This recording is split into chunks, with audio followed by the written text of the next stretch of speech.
My friends, every day I'm more impressed by your willingness to share your thoughts, ideas, and questions with us. This is such a good question and one that people have pondered on for millennia, for thousands of years, in addition to the multitude of books that have been written to help people break unwanted habits, and on the positive side, how to create helpful, fun, healthy, and life-enhancing habits. My friends, I am in and I am excited to provide you with the best tools to break those habits that you don't want in your life. And these could be nail biting, procrastinating, poor time management, poor eating habits, smoking, drinking, using drugs, vaping, spending too much time on your phone, gaming, being lazy, viewing inappropriate things, harming yourself, and other behaviors and actions that may be harmful to you or that you just don't want to do anymore. I'm happy that we're talking about this because honestly, it's better than not talking about it. When we talk about things, our ability to manage them is increased. When we keep secrets or silently continue to find things internally without ever expressing them or asking for a little help, it's often significantly more difficult for us to stop doing things that we have identified as no longer helpful, productive, fun, or straight up intelligent. By the way, if you're up and mature enough to pick up a self-help book, there is a great book that I guarantee will help you to break your unwanted habits and can help you to create some new ones. This book is called Atomic Habits, and I believe that it can be very helpful for you. So go to your school library, check it out. Let me start here though. Whenever you think about habits, I want you to think about patterns because your first step to stopping or beginning a new habit is just understanding who we are, how your brain functions, how your body interacts with that magnificent tool up there. I also want you to understand that beneath your habits and behavior patterns are sometimes ideas and belief systems that either encourage those unwanted habits or that make it really hard for you to start new ones.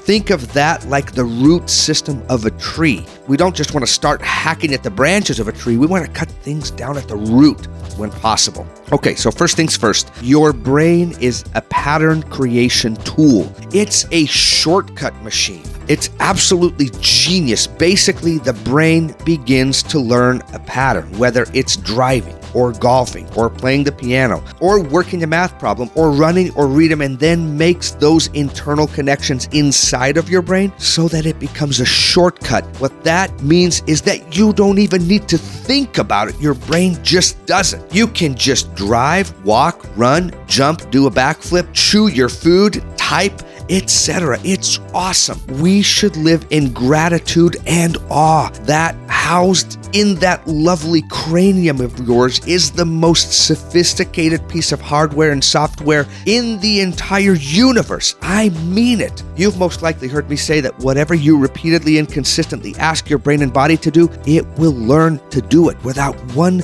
single complaint. Whether it's brushing your teeth, playing Guitar Hero, throwing a pot on a pottery wheel, painting, or throwing the javelin, you and I are absolutely remarkable. Your body and brain will literally become a physical manifestation of your choices and habits over time. And by the way, your brain will never stop doing this for the rest of your life. It's amazing. But of course, as it is with most things, that same system that can liberate you, that can create and can free you, can also imprison you and make your life sometimes very difficult and at times even miserable. That same system that can create wonderful and beneficial habits will also create unhealthy ones. Some of those negative habits are particularly hard because of how they impact your thoughts and your feelings. And as a result, individuals who get caught up in drugs, in violence, in smoking, in alcohol, eating junk food, and other harmful habits find themselves feeling stuck and at times even in great despair and hopelessness. If this is the case for you, seriously, my friend, find someone that is trustworthy and helpful. Share your concerns and fears with them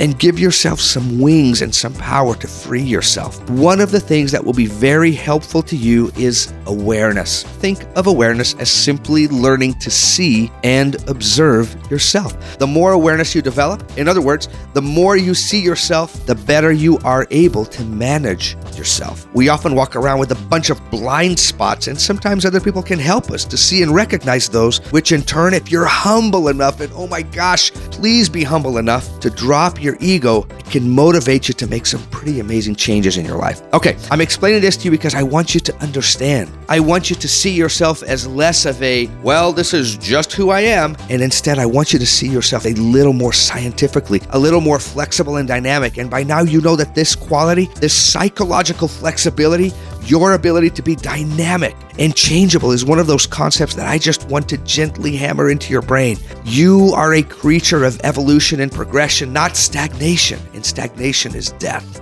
But I regress.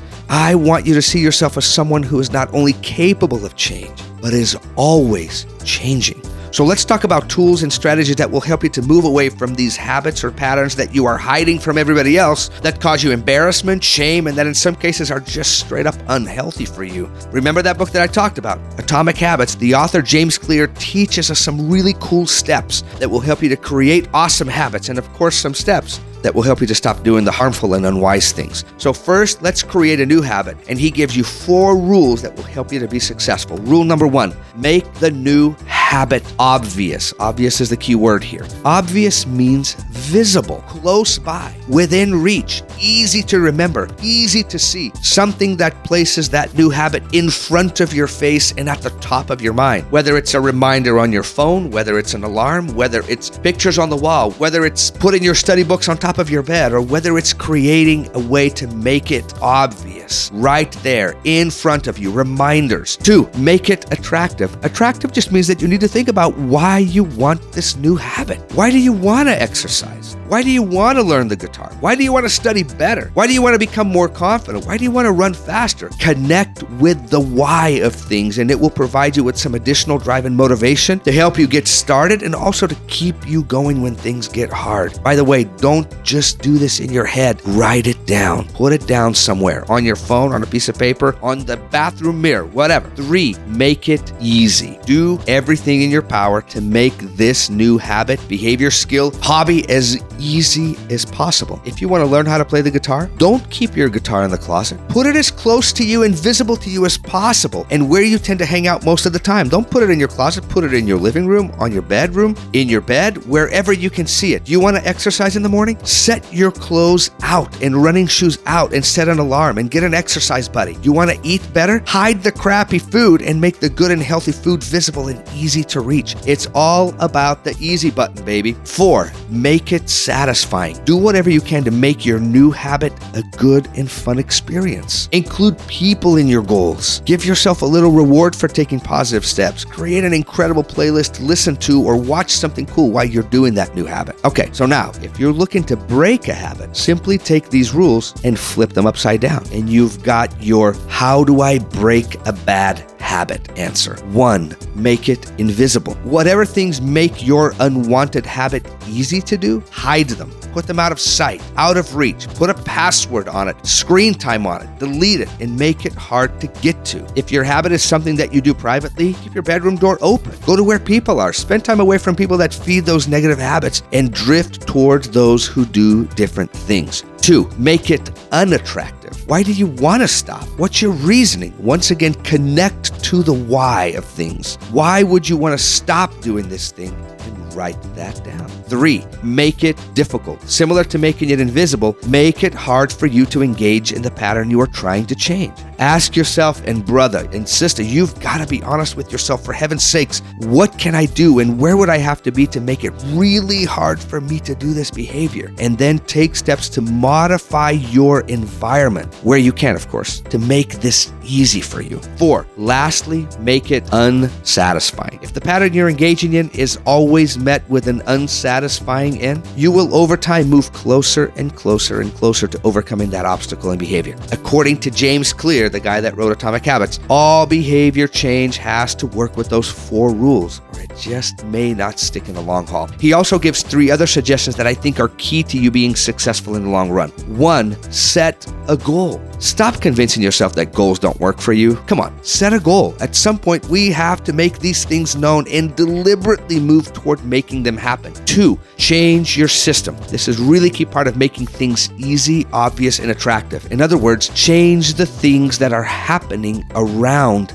the habits that either make them easy or difficult to continue or change. Think of an alcoholic hanging out at the bar, and that's hard to change, right? Because his system is doomed to fail. His context will make it incredibly likely that he will fail. The third and deepest layer is changing your identity. Goals are about what you get. Systems are about what you do. Identity is about who you want to be and what you believe. So begin first on who you wish to become as a person and build from there. Okay, my friend, there's so much more to know and many other tools that can be really useful for you, but I hope that these ideas can encourage and motivate you to begin the process. Remember that change happens over time, line upon line, precept upon precept, here a little, there a little, slow by slow. Trust the process. So move forward patiently and in an encouraging manner.